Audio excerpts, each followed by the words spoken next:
घरात बसून जर माल विकला मार्केटमध्ये तर एक 10 लाख होतील. आणि तिथून जर त्या झाडाखाली 100 फुटावर जर बसलो एक खुर्ची टाकून तर 20 लाख होते. आता ही खारीक आहे, आता ही किती जरी अशी वळून जरी अशी तोडून पाहिली इतकं जोर द्यावा लागतो त्याला. बाकीचे पिकं असे नुसतं वाऱ्याने जरी हल्ले तरी ते गळून पडतात. आपण 200 रुपये किलो जर वस्तू सांगितली गिराईक 150 मागणार. तीच वस्तू आपण जर 250 सांगितली गिराईक 200 मागणार. आणि तीच वस्तू जर आपण 100 रुपये किलोनी सांगितली गिराईक 70-80 मागणार. गिराईकाचे हे असतं ते. नमस्कार शेतकरी बांधवांनो, उद्योग मंत्र परिवारात आपले स्वागत आहे. तुम्हाला जसं की माहिती आहे, आपल्या महाराष्ट्रामध्ये ट्रेडिशनल फार्मिंग ज्याला आपण पारंपरिक शेती म्हणतो, त्यामध्ये गहू, ज्वारी, बाजरी, कापूस, ऊस, सोयाबीन असे काही ठराविक पिकं पिढ्यानपिढ्या तेच घेतले जातात. तर याच्यातून वेगळं काहीतरी दामोदर शेडगे पाटील या शेतकऱ्यानं 6 वर्षापूर्वी एक खजूर शेती हा एक्सपेरिमेंट ट्राय केला. आपण एक्सपेरिमेंट म्हणू शकतो त्याला. आणि आज 6 वर्षानंतर 4 वेळेस त्यांनी पीक घेतलंय. रेकॉर्ड ब्रेक असं उत्पन्न 6 वर्ष झालं घेत आहेत. तर त्यामध्ये त्यांनी खजूर शेतीची पहिल्यापासून काळजी कशी घेतली, त्याचं संगोपन कसं केलं, हे सगळे इत्यादी सखोलपणे आपण जाणून घेणार आहोत. आणि या शेतकऱ्यापासून जालना जिल्ह्यातच नव्हे तर पूर्ण महाराष्ट्रात खजूर शेतीमध्ये त्यांचं नाव लौकिक आहे. आणि त्यांचं बघून अजून खूप शेतकऱ्यांनी हे पीक घेतलं आहे.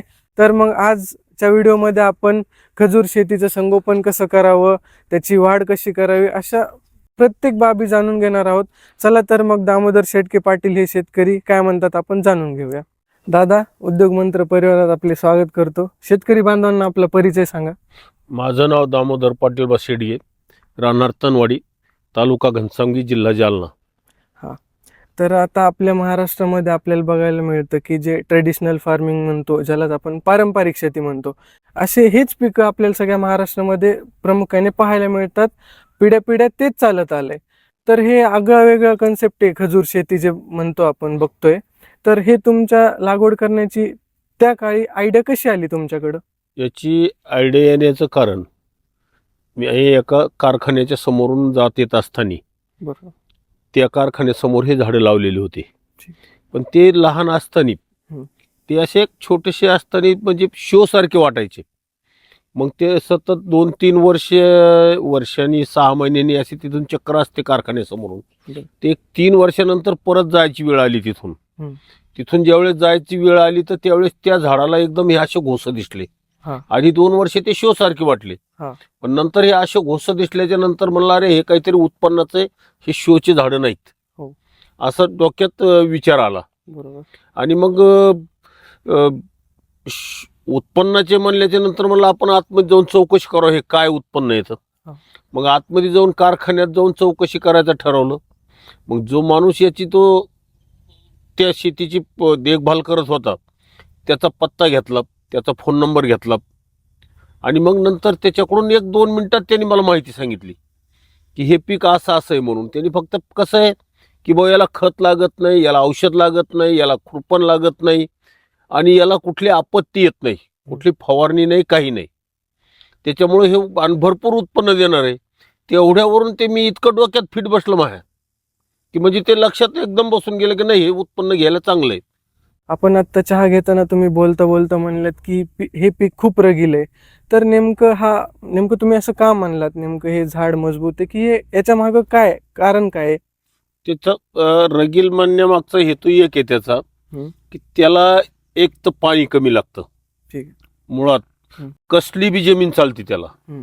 पाण्याचा निचरा होणारी जमीन असो, त्याला खडकाची असो, दगडाची असो, माळरानावरची असो, असल्या बी जमिनीत येते. असल्या जमिनीत येतं म्हणजे ते पीक रगीलच. आणि दुसरी गोष्ट, त्याला त्याचं जे संगोपन करतो, त्याची आपण जी देखभाल करतो, याची देखभाल बाकीच्या पिकासारखी करायची नाही की ज्या दिवशी त्याचं काम करायचं त्याच दिवशी काम व्हायला पाहिजे असं काही नाही. आता याचे जर समजा नुसते पानं काढायची वेळ आली तर ते पानं तुम्ही 8 दिवसांनी आधी काढले काय आणि 8 दिवसांनी नंतर काढले काय, त्याला काही फरक पडत नाही. आता हा माल आहे, हा माल समजा आता तयार व्हायला लागलाय, याला आपण आज तोडा तरी चालतो, 8 दिवसानंतर तोडा तरी चालतो. म्हणजे ते झाडावर मी 7-8 दिवस टिकून राहतो. म्हणजे त्याच्यामुळे त्याला रगील असं म्हणता येतंय. आणि दुसरी गोष्ट, त्याला ना तुमचं कुठलं जनावर खेटत नाही, ना कुठलं त्याचा कोणी एखादा चोर म्हणून एखादं लाकूड फाटाने यायचं म्हणलं तर त्याचं काही लाकूड तोडून नेता येत नाही. म्हणजे त्याला कुठल्या भीतीच नाही त्या झाडाला. त्याच्यामुळे त्याला रगील म्हणायचं. आणि त्याच्यावर वाढण्यार जात नाही कारण त्याला काटे बी येत.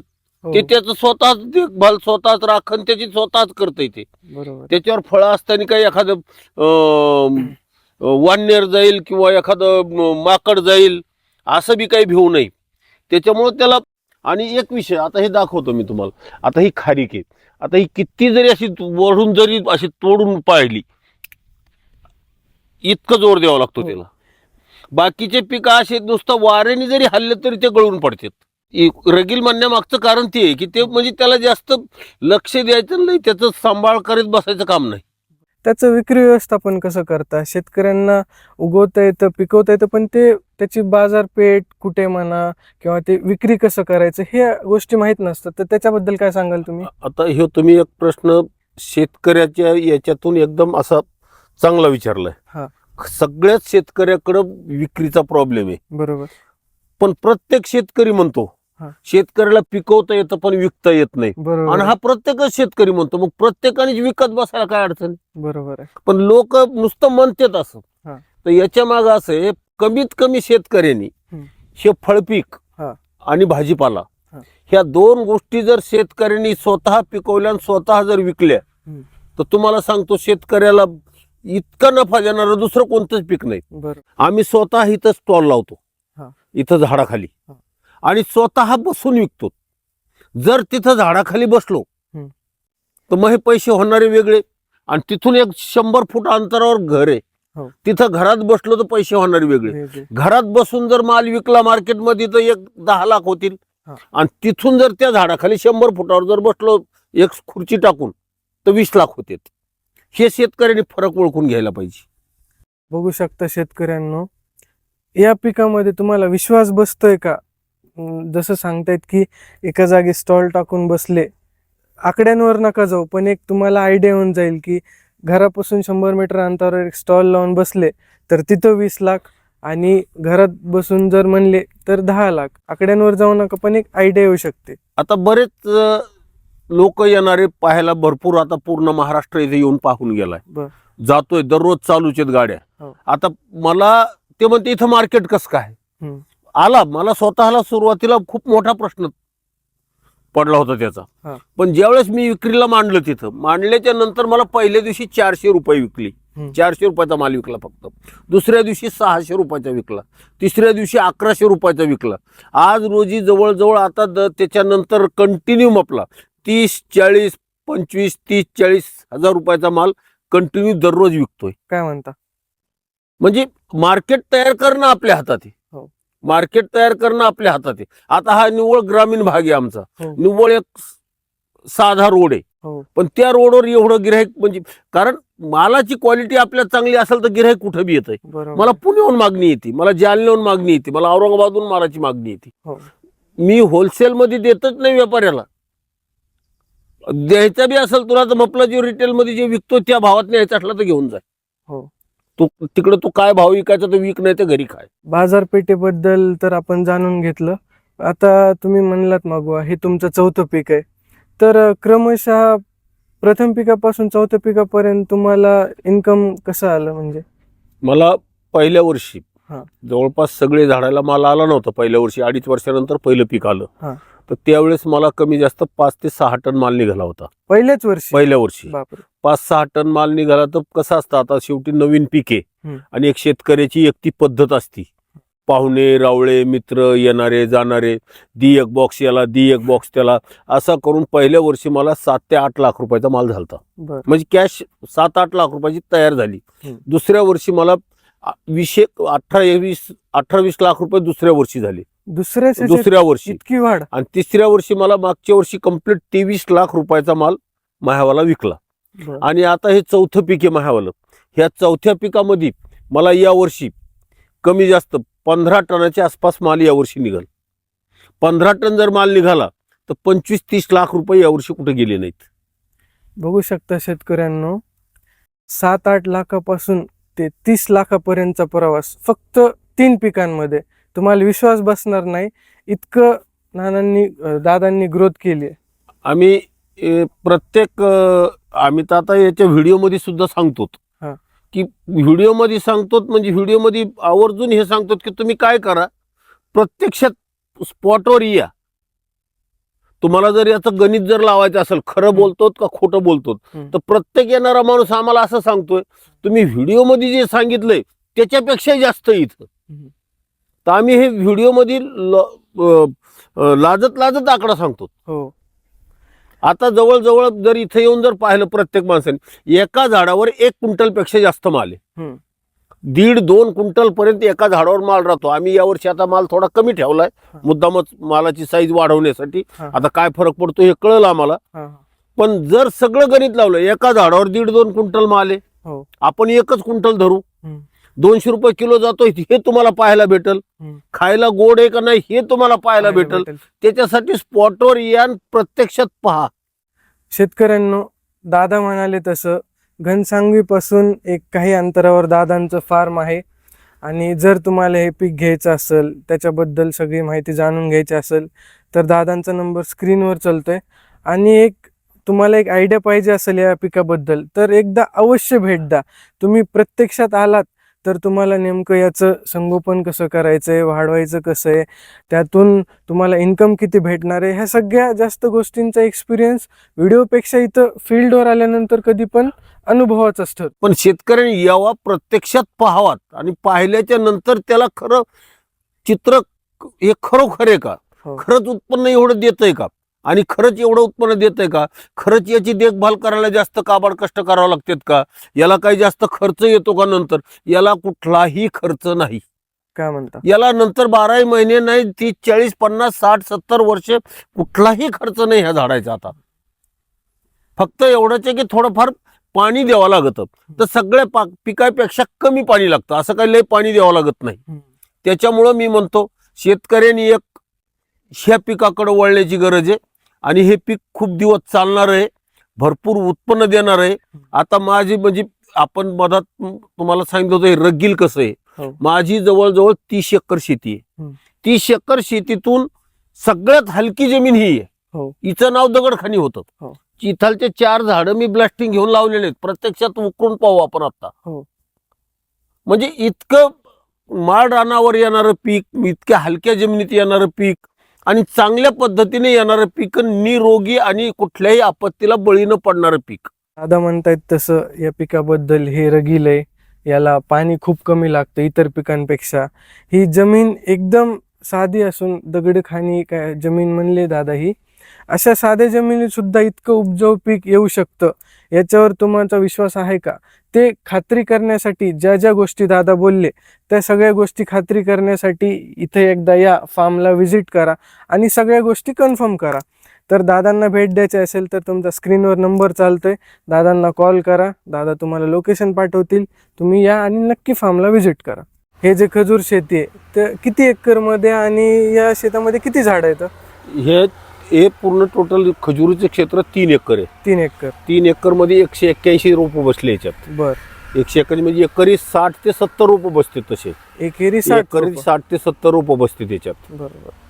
दादा, आता लागवडीपासून तुम्ही नेमकं झाडांची काय काळजी घेतली, त्याचं संगोपन कसं केलं, याबद्दल काय? याच्यात झाडं लावता वेळेची काळजी घ्यायची म्हणजे एकच, जमीन कसली असो, हलकी असो या भारी असो, जमिनीचा खड्डा हा 4x4 चा असला पाहिजे. 4x4 चा लाव करताना. कारण काय होतं, ती 4x4 चा खड्डा केल्याच्या नंतर त्याच्यात आपण दुसरी माती जी भरतो, ती माती पूर्ण फिट्ट बसायला, मजबूत व्हायला वर्ष 2 वर्ष 2-3 वर्ष लागतात. ती मोकळी माती राहिल्यामुळं झाडाच्या मुळ्या लवकर पांगतात. त्याला म्हणजे मोकळी माती असल्यामुळं, त्याच्यामुळं खड्डा हे मोठा करणं. लागवड करताना याचं अंतर 25x25 पेक्षा जास्त तर 30x30 पर्यंत सुद्धा ठेवलं तरी चालतं, पण 25च्या पेक्षा कमी नसावा. असं अंतर 25x25, असे 25 आणि असे 25, म्हणजे मिनिमम 25 अंतर हे असावं. नाहीतर 30 बी केलं तरी चालतं. आणि त्याच्यात एक विशेष आहे, असं काही तुमची जमीन त्याला गुंतून राहत नाही. ती जमीन तुमची आंतरपिकासाठी कायमस्वरूपी चालते, कायमस्वरूपी. त्याच्यात गहू घेऊ शकतो आपण, सोयाबीन घेऊ शकतो, इतर भाजीपाला घेऊ शकतो. फक्त भाजीपाला असा घ्यायचा ज्या टायमाला याच्यावर माल आहे झाडावर त्या वेळाला फक्त फवारणारा भाजीपाला घ्यायचा नाही. ज्या मालाला फवारावं लागत नाही असं पीक तुम्ही आंतरपीक कायम भुईमुग घेऊ शकता, सोयाबीन घेऊ शकता, अशी पिकं तुम्ही घेऊ शकता याच्यात. म्हणजे हे पीक तुम्ही ऑलरेडी घेतलंय आणि यामध्ये जे अंतर आहे 25x25 कमीत कमी अंतर सोडायचं तुम्हाला, त्यामध्ये सुद्धा तुम्ही दुसरं आंतरपीक घेऊ शकता. त्यामध्ये भुईमुग असेल, गहू, कुठलंही पीक तुम्ही आंतरपीक घेऊ शकता. त्यामध्ये पीक लावल्यापासून कितव्या महिन्याला ह्या झाडाला फळ येतं? आणि आत्ता हे तुमचं तुम्ही म्हणला चौथं पीक आहे, तर पहिल्या, दुसऱ्या, तिसऱ्या, चौथ्याला किती माल निघाला तुम्हाला? रोपं लावल्यापासून आता रोपं लावण्याचा काही कालावधी असतो, कारण याचे 2.5 वर्ष म्हणजे जवळजवळ 30 महिने. 30 महिन्याचा कालावधी ह्यो जानेवारी फेब्रुवारी मध्ये संपायला पाहिजे. म्हणजे याला 2.5 वर्षात पीक येतं. 2.5 वर्षात म्हणजे 30 महिन्यात पहिलं पीक लागतं. बरं, तुम्ही जर जुलै ऑगस्ट मध्ये जर जून जुलै मध्ये जर झाडं लावले तर, कारण येणारे 2.5 वर्ष त्याचे जानेवारी फेब्रुवारी मध्ये संपतील. कारण जानेवारी फेब्रुवारी मध्ये याचं फुलं निघण्याचा मोसम असतो, त्यावेळेस त्याला 2.5 वर्ष व्हायला पाहिजेत. आणि तुम्ही जर हे झाडं जर ऑगस्ट सप्टेंबर मध्ये लावले, सप्टेंबर ऑक्टोबर मध्ये लावले, तर कारण तुमचा जानेवारी फेब्रुवारीचा हे जे फुलं निघायचा पिरियड आहे ते 2.5 वर्षाच्या आधी तो निघून जाईल आणि त्याचं वय कम्प्लीट होणार नाही. त्याच्यामुळे मग तुम्हाला 3 वर्ष थांबावं लागेल. मग पहिलं पीक यायला 3 वर्ष लागतील. आता तुम्ही म्हणलात की याचं पिकाचं कसं आहे, म्हणजे किती तुम्हाला उत्पन्न कसं झालंय. मला पहिल्या वर्षी कमी जास्त 5 ते 6 टन माल निघाला. 5 ते 6 टन माल निघाला तर त्याचे 200 रुपये किलो प्रमाणे 10 ते 12 लाख रुपये झाले. पण कसं असतंय, नवीन असल्यामुळं माल पीक नवीन असल्यामुळं मित्र वर्ग जास्त आहेत, पाहुणे रावळे, दे याला बॉक्स, दे त्याला बॉक्स, तरी माझे 8-9 लाख रुपये पहिल्या वर्षी झाले. प्रेमा खातीर वाटप म्हणजे ते करावंच लागतं, शेतकऱ्याचा तो गुणधर्मच आहे. आणि त्याच्यानंतर दुसऱ्या वर्षी मला जवळजवळ 10-12 टन माल झाला. तर 10-12 टनाचे मला 18-20 लाख रुपये दुसऱ्या वर्षी झाले. आता मागच्या वर्षी तिसरं पीक होतं माझ्यावालं. मागच्या वर्षी मला जवळजवळ 12-13 टन माल निघाला.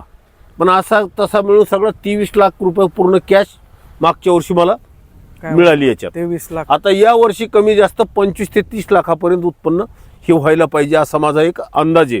कारण या वर्षीच्या मालाच्या क्वालिटीमध्ये बदल आहे. कारण आम्ही काय केलं, यावर्षी मालाची घडाची संख्या ही कमी केली. याच्यावर 12, 15, 16 पर्यंत घड राहतात. पण आम्ही यावर्षी 7, 8, 5, 6, 7, 8 असे ठेवलेत. बघू शकता शेतकरी मित्रांनो, ह्या झाडाची कॅपॅसिटी अगदी 15, 16, 20 पर्यंत याला घड येऊ शकतात. पण दादांनी अगदी क्वालिटी मेंटेन करून कमी घड ठेवले झाडाला. आपण बघतो आपल्या मराठवाड्यामध्ये पाण्याचं प्रमाण खूप आहे. थोडक्यात म्हणायचं झालं तर पाण्याची टंचाई आपल्या मराठवाड्यात. तर पीक लावल्यापासून पाण्याचं नियोजन कसं करता तुम्ही? पाण्याचं नियोजन जर ज्या वर्षी पाऊस जास्त असेल त्यावेळेस याला मोकळं पाटपानाने पाणी देता येतंय. आणि पाणी जर कमी असेल तुमच्याकडं, तुम्ही त्याला ड्रिपनं बी पाणी देऊ शकता, ठिबकने पाणी देऊ शकता. कारण पाणी याला सगळ्या पिकापेक्षा कमी लागतं. कारण जरी समजा तुमचं पाणी एखाद्या वेळेस लईच कमी पडलं, खूपच पाणी कमी आहे तुम्हाला आता यावर्षी, तर त्या वर्षी तुमच्या झाडावर काहीही परिणाम होणार नाही. तुमचा फक्त थोडा मालावर परिणाम होईल. माल थोडीशी साईज कमी जास्त राहील, पण एकदम असं झाड व्हायला जात नाही. इतर बागायती डायरेक्ट पूर्ण वाळून जाते, तसं याचं नुकसान कुठलं होत नाही. त्याच्यामुळे पाण्यासाठी जास्त घाबरून जायचं काही कारण नाही. बघू शकता बाकी पिकांपेक्षा अगदी कमी पाणी लागणारं हे पीक आहे. आणि ज्या वर्षी पाऊस काळ जास्त असेल त्या वर्षी तुम्ही पाटपाण्याने पाणी देऊ शकता झाडांना. आणि ज्या वर्षी पाण्याची टंचाई आहे तर तुम्ही बघू शकता इथं अशा ड्रिप इरिगेशन, ज्याला आपण ठिबक सिंचन म्हणतो, त्या पद्धतीने आपण याला पाणी देऊ शकता. या खारीकची चव कशी आहे? एकदम गोड आहे खायला. एकदम खायला गोड आहे आणि आपल्या इकडच्या वातावरणात सूट होणारी एक व्हरायटी आहे. आता याची जर खायला कशी म्हणल्याच्या नंतर तुम्हाला मी दाखवतो. आता ही तुम्ही खाऊन पहा. आणि कच्ची येते, एवढं पूर्ण पकलेली नाही, तर एकदम अशी गोड खारीक आहे. आणि आपल्या इकडच्या वातावरण, आपल्या भारतातल्या लोकांना गोड खायला आवडतं. इतर बाहेरचे जे देश आहेत याला गोड जास्त लागत नाही, त्याला फिक्क चालतं. म्हणून आपल्या भागात, आपल्या मराठवाड्यात, आपल्या महाराष्ट्रात ही गोड याला जास्त गिऱ्हाईक असतं कुठल्या वस्तूला, त्याच्यामुळे ही गोड व्हरायटी म्हणून आपण ही निवडलेली आहे. मी स्वतः आत्ता खाऊन बघितले. बाकीच्या आपण खारका खातो, ज्या कच्च्या खारका बाजारपेठेमध्ये भेटतात, काही तुरट असतात, काहीमध्ये गोडवा नसतो, पण ही खारीक अगदी म्हणजे एकदम स्वीट आहे आणि त्याचा गोडवा तुम्ही प्रत्येक घासामध्ये फील करू शकता. तर दादा, हे जे रोप आहे, याचं जे वाण आहे, ते कोणतं वाण आहे आणि ते का निवडलं तुम्ही? शेवान बाराही नावाची जात आहे याची. बाराही नावाची जातीचं रोप आहे हे. ठीक. आणि हे आपल्या भारतात म्हणा, महाराष्ट्रात म्हणा, सूट होणारं एक व्हरायटी आहे. त्याच्यामुळं याची निवड केलेली आहे आपण. आणि खायला चांगले आणि विक्रीला सुद्धा चांगले. याच्यामध्ये मांसाचं प्रमाण जास्त आहे, याच्यात आठवडी ही बारीक आहे. हो. त्याच्यामुळे असं जर पाहिलं, याच्यात जवळजवळ मांसाचं प्रमाण जास्त आहे. हो. त्याच्यामुळं ही व्हरायटी खायला चांगली आहे आणि 4-5 दिवस झाडावर टिकते. 4-5 दिवस तोडून ठेवल्यावर बी टिकते. आणि जर आपला झाडावर माल शिल्लक झाला तर महिनाभर कोल्ड स्टोरेजला सुद्धा टिकते. त्याच्यामुळे ही व्हरायटी आपण निवडली.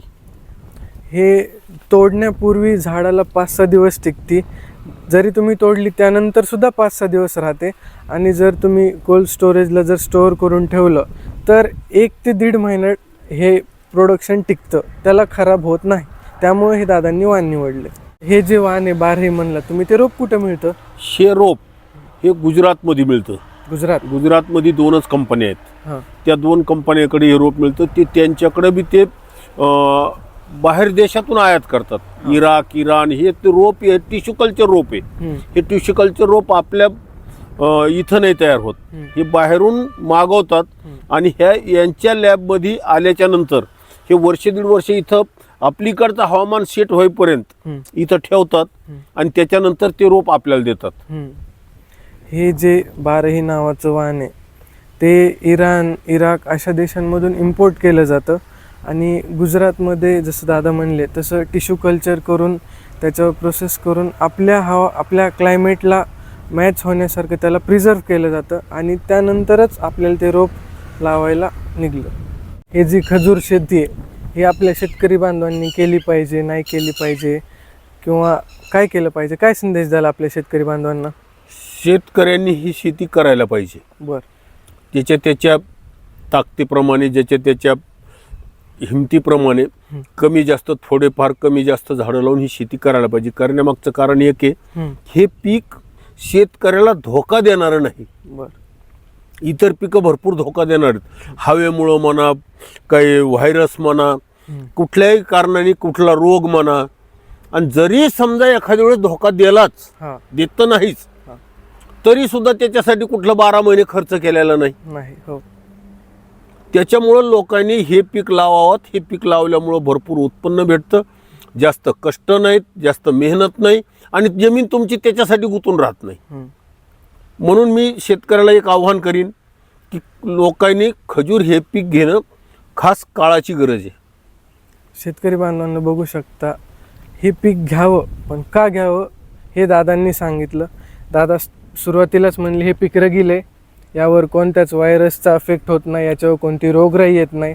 आणि महत्त्वाचा विषय म्हणजे 12ही महिने या पिकावर कुठलाही खर्च नाही. आणि कुठलाही खर्च न करता याचं जे उत्पादन आहे ते अगदी रेकॉर्ड ब्रेक आहे, म्हणजे तुम्ही कल्पनाही करू शकत नाही. म्हणून दादांच्या शेतीला एकदा अवश्य भेट द्या आणि तुमचा अनुभव कसा राहिला, याच्याबद्दल काय काय जाणून घेतलं तुम्ही कमेंटमध्ये नक्की सांगा. दादांचा स्क्रीनवर नंबर चालतोय, त्यावर दादांना कॉन्टॅक्ट करा आणि दादांच्या फार्मला एकदा शेतीला भेट द्या आणि सर्व गोष्टी सखोलपणे जाणून घ्या.